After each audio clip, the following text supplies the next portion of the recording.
to share this love across the earth, the beauty of your holy word. So I kneel before you, God. Yeah. I lift my voice 'cause you set me free.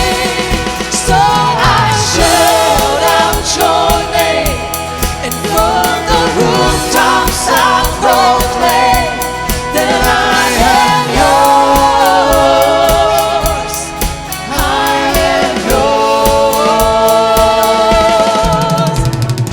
All that I am, I place into your loving hands, and I am yours. I am yours. Here I am, I stand with arms wide open to the one, the Son, the everlasting God, the everlasting God. Oh, here I am, I stand with arms wide open to the one, the Son, the everlasting God, the everlasting God. So I shout out your name, and from the rooftops I proclaim that I am yours. I am yours. Come on. Oh, all that I am, I place into your loving hands, and I am yours. Jesus, I am yours. So I shout out your name, and from the rooftops I proclaim that I am yours. I am yours. All that I am, I place into your loving hands, and I am yours. I am yours.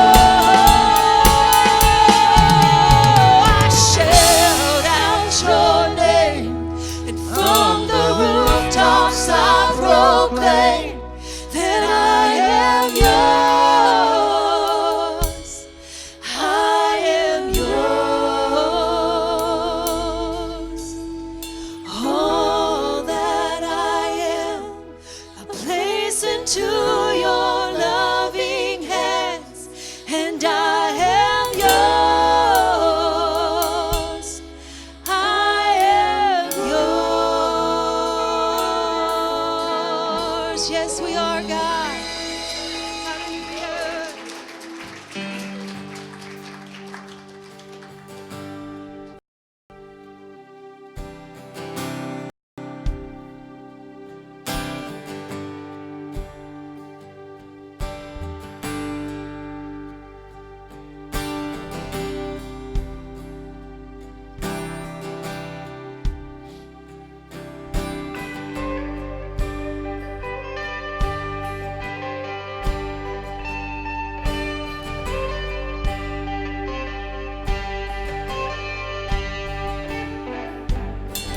You hear me when I call.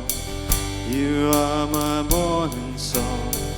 Though darkness fills the night, you cannot hide the light. Whom shall I fear? You crush the enemy underneath my feet. You are my sword and shield. No trouble lingers still. Whom shall I fear? I know who goes before me. I know who stands behind. The God of angel armies, He's always by my side. The one who reigns forever, He is a friend of mine. The God of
behind.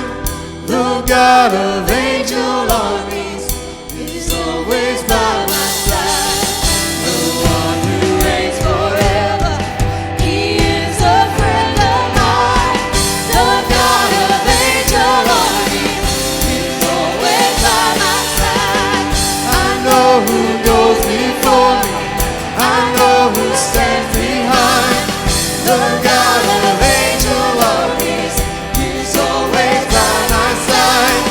The one who reigns forever, he is a friend of mine. The God of angel armies is always by my side. The God always by my side.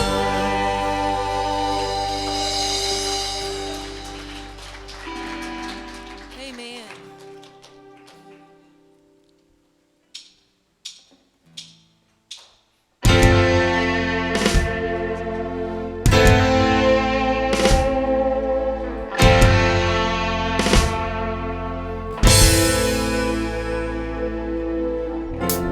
Came for criminals and every Pharisee.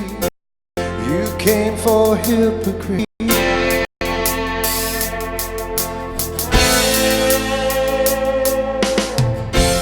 Carried sin and shame, the guilt of every man, the weight of all I've done, nailed into your hand.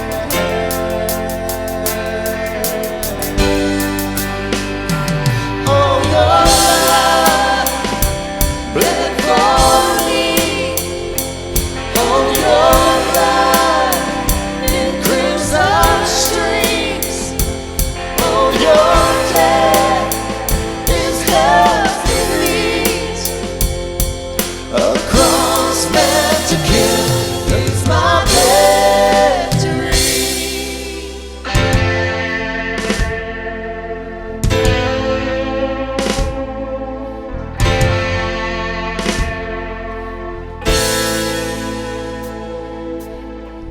Oh, your amazing grace, I've seen and tasted it.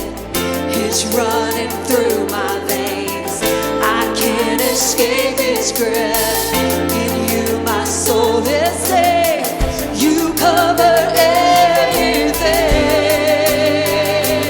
Oh, your love bled for me. Oh, your blood in crimson streams. Oh, your death is hell's defeat. The cross meant to kill is my victory.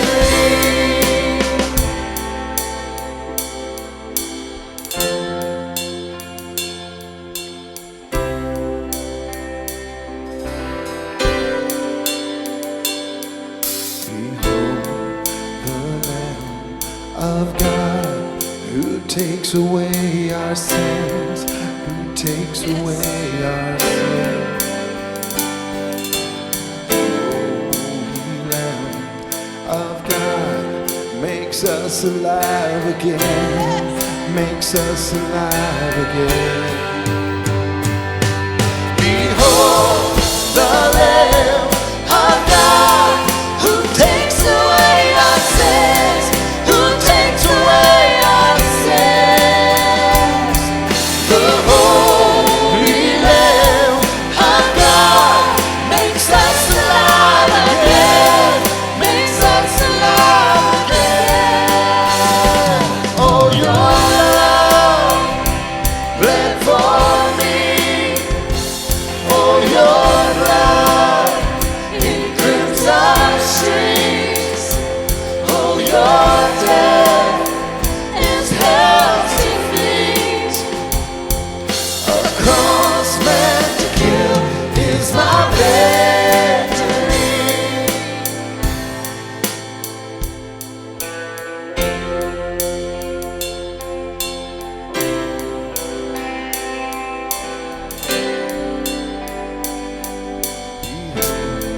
The Lamb of God who takes away our sins, who takes away our sins.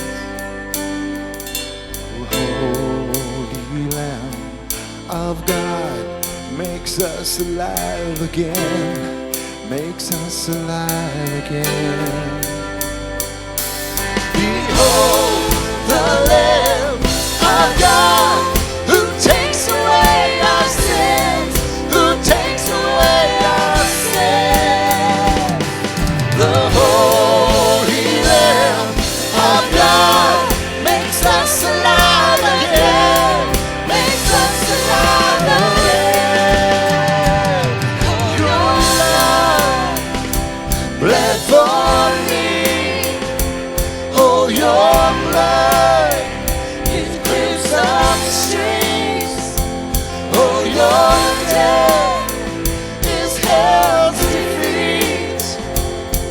A cross meant to kill was my victory. And for me, oh your blood is crimson streams, oh your defeat. A cross meant to kill is my victory. Is my victory.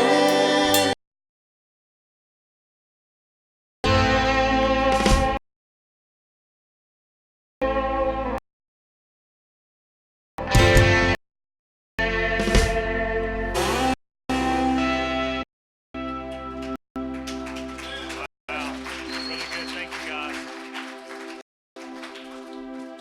How's everybody doing tonight? Good. It's good to be here. Y'all can go ahead and be seated. Thank y'all. I think most of you know me by now. Been coming to church here for quite a while. Been out on Fridays for the last 3 or 4 months. Our youngest son played high school football, and this was his last year, so we were committed for the last 3 months. But if you come just on Friday nights, I certainly saw you here before that, and if you're on Sundays, then I see you every Sunday. It's good to be here, and a great honor always to Pastor. I guess both of them are gone this week. I got a text maybe Monday or Tuesday, I can't remember, from Pastor Randy asking me if I could speak for him Wednesday night, and I said sure. And about 10 minutes later, I got one from Pastor Kevin asking if I could speak for him on Friday night. So I said the same thing. Of course I will. You know, I made that mistake in my life of maybe not accepting when God asked me to do something. I kind of went through a period of time when I did that. It was actually the period right before Tanya and I started attending church here again. And you know, the reason why I didn't come here, I probably said this before, is because I knew if I did that Pastor Kevin would have me doing everything and anything that he could get me to do, and I appreciate that. And I think that's why we're filled with the people we're filled with, and that's why when I get up here and I'm out there and I'm listening to the songs we're singing and thinking, you know, I remember when this comes on the radio, I love this song, and I think when it comes on the radio, man, this is great, but when they sing it at my church, they do better. You know, they do better when they sing it here. And that's this talented, and we're not just a massive church, are we? But we're willing to do what God asks us to do. So had a busy week this week and found myself just not getting all the time that I wanted to get prepared to come before y'all today. So kind of the irony of it all is when I was preparing, in the last hour and a half I had before I came this evening, I felt like God led me to speak on being prepared, and I'm not sure. I'm going to talk to you about, honestly, feel maybe the least qualified to say that tonight as any night. I'm going to take you back to a quick story before we get going. The year is 1862. We're in Maryland, and we're right in the middle of the Civil War. General Robert E. Lee, as all of you know, the commander of the Confederate armies at the time, had won 5 previous battles, and for lack of a better word, had a lot of momentum going into the war. And an upcoming battle between him and the head of the Union Army at that time, George McClellan, was coming there in 1862 in Maryland, and he did something that really breaks all protocol and to maybe attack the Union from exact movements that each of those regiments were to take over the 24 to 36 hours, and how they were to position themselves in and around for an attack on them. So they break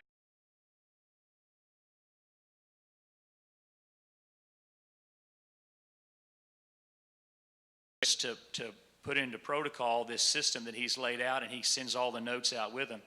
Well, one of those generals lost his note, and it fell on the ground, wrapped around 3 different cigars, and a Union soldier coming in quickly behind them found that right after it happened. This is a true story.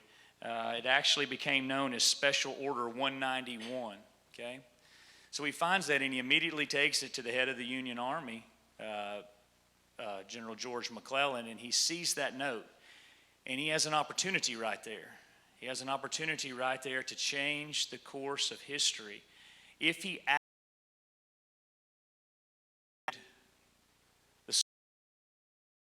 before it got good and began, saved the lives of 400 sat on that note for 24 hours. Did nothing. During that time, General Lee discovered that the note was gone, repositioned all of his armies, and when General McClellan did decide to attack, everybody was in a different to take action, and your spirit do that. What I want to try to get across in my points are to be ready to be the best version of who God's called you to be. I've taught a few times and spoke on a few different topics, and I find myself looking back on those times when I spoke, and you know, as you grow and mature in life and life gives you different opportunities, you feel like you learn how to do things better. As I look now, I've got 3 kids. They're 18, 19, and 21. And my oldest one, who's 21, acts and thinks, they all really do, but he acts and thinks a lot like me. And so watching him live out my life again, and me being able to see it, almost looking at it from the outside and watching it happen, makes you just realize so many things about yourself that you didn't see the first time you did it, and now you can see it from the outside and speak to it really with less merit than it was when you were trying to tell yourself. Not that I listen to myself, but certainly he listens less. But you look at that, and one of the things I felt telling him a lot is, you know, son, what I want you to do is be the best version of yourself. Because I know what the best version of yourself looks like, because it's the best version of myself. And I haven't always achieved that, and I was 21. I realized what the best version of myself would have been at 21 and would have been that man, and I wasn't. But so preaching. So that's kind of what I want to get to today, being aware, because we have that unction from the Spirit who lives in us if we're where we're supposed to be, and it gives us that awareness that we don't have if we're not. We don't have that awareness because we didn't sense it, we didn't see it. And so many of these opportunities that I'll speak about being spiritually prepared for, you may not even know they happened if you weren't prepared for them, because you weren't aware that they came across your plate, okay? But we want to be spiritually prepared for them. I want to read a few verses here. Just bear with me. It's Genesis chapter 3, verses 1 through 17, and I'm going to be speaking to you about Moses as he came to the experience with the burning bush and what happened there. And then I'm going to reference this a few times, so I don't like to read a bunch because it gets, but just listen and I'll get through this 3.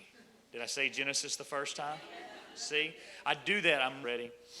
Now Moses was tending the flock of Jethro, his father-in-law, the priest of Midian, and he led the flock to the far side. Moses saw, though the bush was on fire, it did not burn up. Strange sight, why the bush doesn't burn up.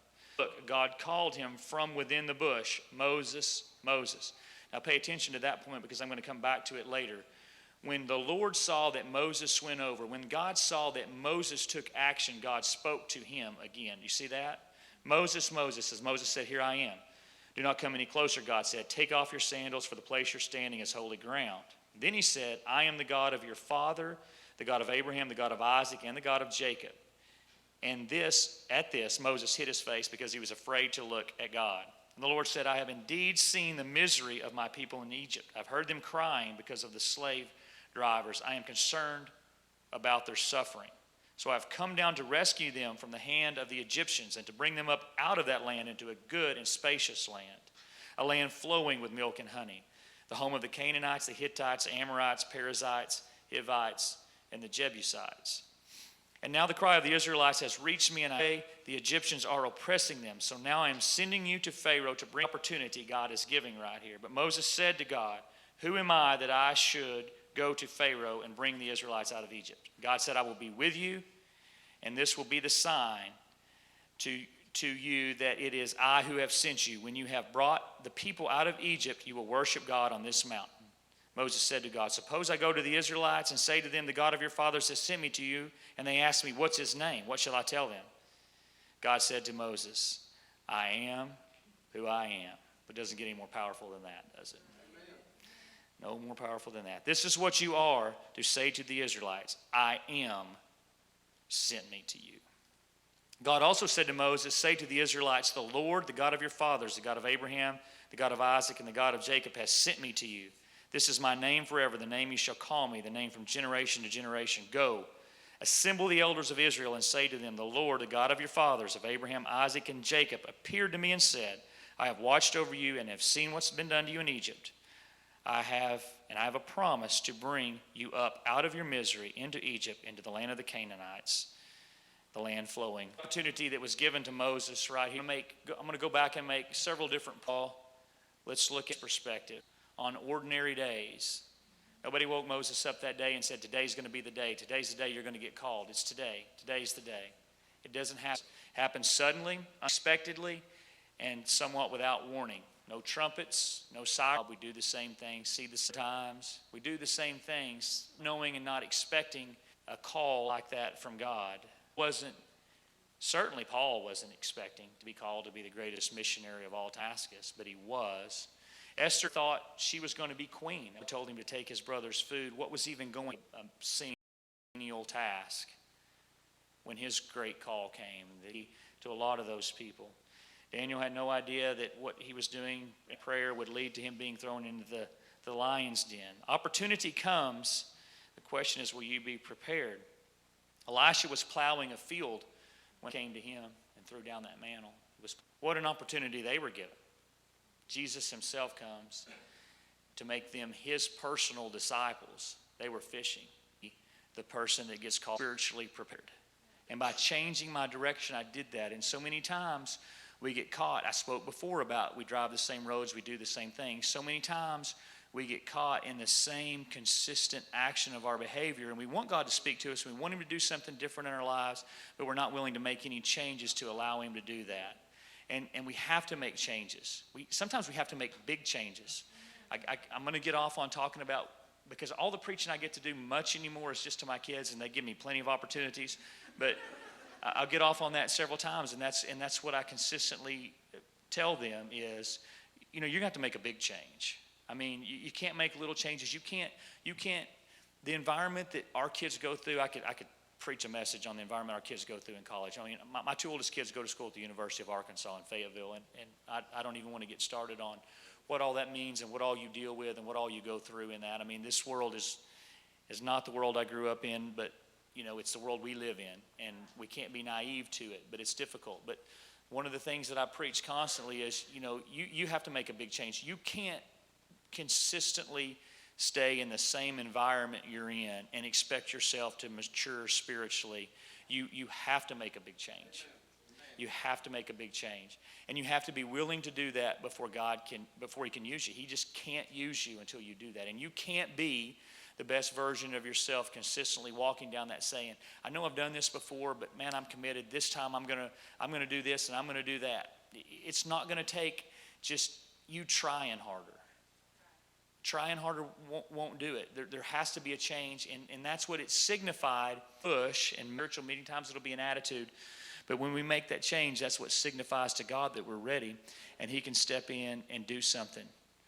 You get caught in things, you get caught in just patterns of life that are no good. And those are typically consistent with the people that we're around and the places that we're going. And those are often the things that have to be changed. And the other thing that has to be changed is the way we live our lives and the things we're willing to do with our time and our extra time. God's given us plenty of time to make a big change in our prayer life, make a big change in our attitude towards Him, in our consistency to attend church, and our willingness to go out and speak to someone about Him. And then in doing that, He opens many opportunities. If you're not being provided with opportunities, God knows you're not available. In addition to being spiritually available means we are prepared when God calls to respond immediately. Exodus 4, mother-in-law, I need to go. Matthew, I'm speaking, Peter and Andrew left their decision against God's will. But when it is God who speaks, when you come down to the altar and God tells you something to do, then I know better than that. I'm the one up here talking. I know better than that. But I still make that statement, and I promise you that probably it goes through each of your minds and each of your hearts the same way at times. But God is that big. And you know, since then I've thought back about that. I was thinking about that today and almost laughing at myself for making such a foolish statement. But God is that big. And if we have to trust Him, you know, we have to trust Him and believe in Him, but we have to know that God is big. We cannot be spiritually prepared for whatever if our perception of what can happen is this big. We can never be ready for anything bigger than that. The big views of God allowed that giant. I've started to use that as my scripture reference today instead of because I mean David, he goes out there to bring food to his brothers, and he has no idea what he's getting in the middle of. And the little boy ends up teaching the lesson to all the grown-ups because he was the only one there spiritually prepared. Everybody there was more trained in battle. The story's almost comical when you think about it. I mean, the Israelites went out for 40 days, and they would yell and shout and bump each other on the chest and get all fired up. I mean, kind of when I was reading it back again, thinking about using it, it reminded me of, and I told y'all I've been at high school football games the last one. You know how the kids get in a big circle and they all jump up on top of each other before the game starts and beat each other on the helmet and get ready? That's basically what the Israelites did. And then Goliath would come out and they'd all run back in the locker room. And it happened 40 days in a row. It's like the other football team comes out. Those guys are bigger than us when they run back in the locker room. That happened 40 times in a row until David got there. And here comes the kid in and teaches the adults. He wasn't more prepared in any other realm other than in his heart and in his spiritual preparation. And he had a big view of God. He believed that God could defeat that giant. Nobody else had a big enough view of God. They probably thought they were the best soldier there was. I'm sure every one of his brothers thought they were better than him and probably thought they were the best guy out there. But nobody thought God was big enough to help them defeat that giant. But David had that big a view of God. Daniel had a big enough view of God to face the lion's den. Our church had a big enough view of God to become what it's become in the community. What a step of faith this has been for God to do what He's done here. The new buildings, the new things that are going on around here, our church, and the attendance and the opportunities that we have to reach the community. What a big view of God our pastor Kevin had when we met the first time under the bridge. That wasn't the limit of what his view was. He understood how big God was and how big his vision was for what this has become. And what I know it will become. I know his vision is huge for what God wants to do here. How do you enlarge your opinion of God? You saturate yourself in the Word. I have given you 3 or 4 examples of what the Bible is full of people who exceeded the expectations of everyone around them and themselves because they knew that God was big enough to do it. And that's how you enlarge your opinion of God. You can't enlarge your opinion of God by watching the news. And you will flat out give up. You can enlarge your opinion of God by reading this Word and seeing the things that He did and understanding that His capability is far greater. Being spiritually prepared, the third point I want to make, final thing we want to talk about, is being willing to take risks for God. To be spiritually prepared, you have to be willing to take a risk. Moses had to leave the comfort and security of his flocks in the desert. Elijah had to be willing to walk away from those fields. Peter and Andrew had to be willing to walk away from those fishing nets. Those people had to leave the only livelihood that they knew. They had to be willing to make a sacrifice in order to follow God. I don't think most of us are going to be asked to make a sacrifice like that, maybe not asked to leave our jobs, although we could. Many people are, but not necessarily will we be asked to leave our jobs, but we will be asked to make sacrifices in order to take this jump and jump in service and do what God's called us to do. And our willingness to do that and experience the things that life has for us is what really prepares us spiritually, the risks that we're willing to take. And those risks can come with failure. And, that failure in itself is a long ways from a bad thing. And I've been, for the last church, the 2 churches ago, I taught Sunday school for many years. And I look back at some of those things I taught, and I taught that class on parenting, and I think about that when my kids were 4 and 5 and 7, and now with my kids at the age they are, I want to give those people their money back, because I didn't know anything about parenting.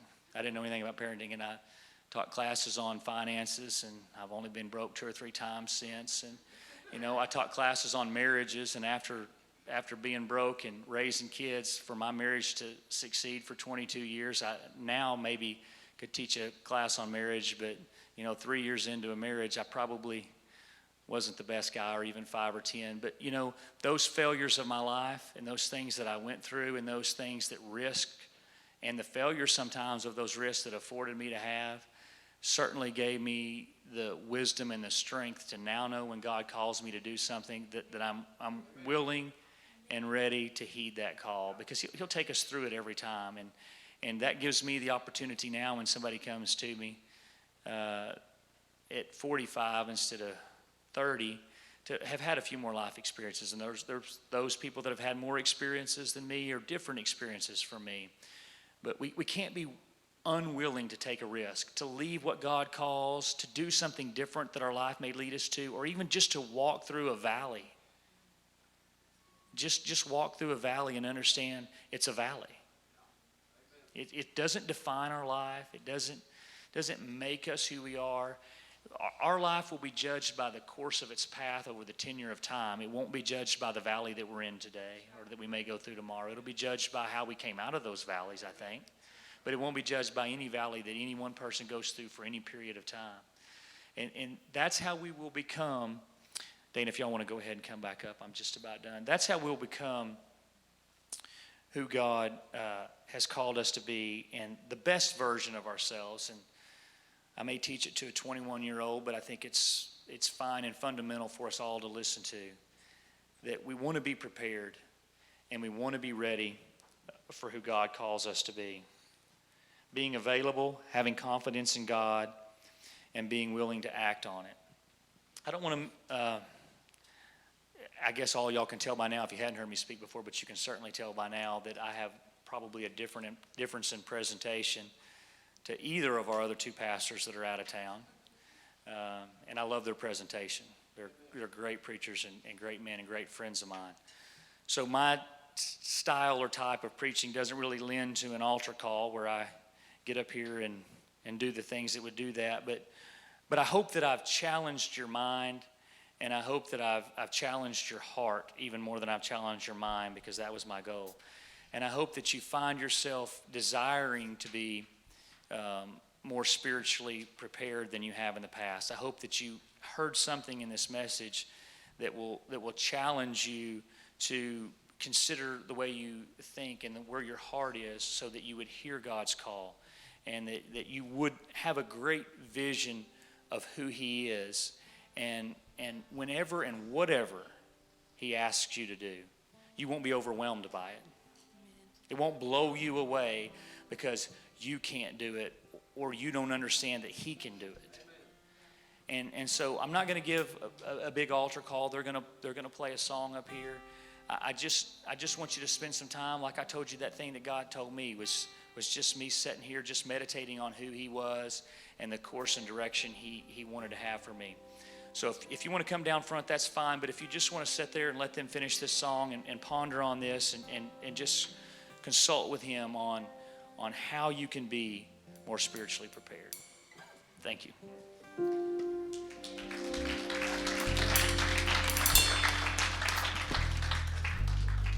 Give you my life, I give you my trust, Jesus.